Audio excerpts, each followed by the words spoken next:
நீங்கள் அதாவது வந்து அந்த பாளையிலேருந்து வடியக்கூடிய இருக்குல்ல, அது வந்து சுவை நீர். அதுதான் நீரான்னு பேரு.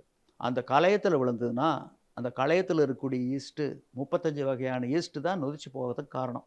அது அந்த இயற்கையா? இயற்கை. ம். அந்த பாக்டீரியாலாம் பட்டு நொதிச்சு போகும். ஃபெர்மென்டேஷன் ஆகும். அதுதான் கல்லு. அந்த நொதிச்சு போகாத இருக்கறக்காக, ஒரு 10 மணி நேரம் அத தடுத்து நிறுத்தும். சுண்ணாம்பு தடவுனா. இப்போ கல்லு, புளிக்காத கல். அந்த சுவை நீரா.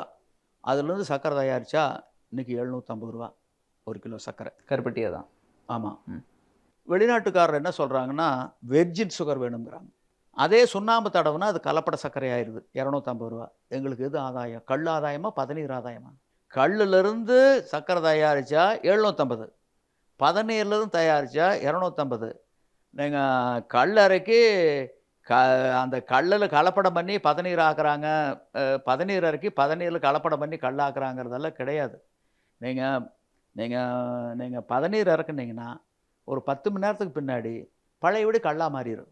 10 மணி நேரம் அந்த ஃபெர்மென்டேஷன் நிறுத்தி வைக்கும். அவ்வளதான்.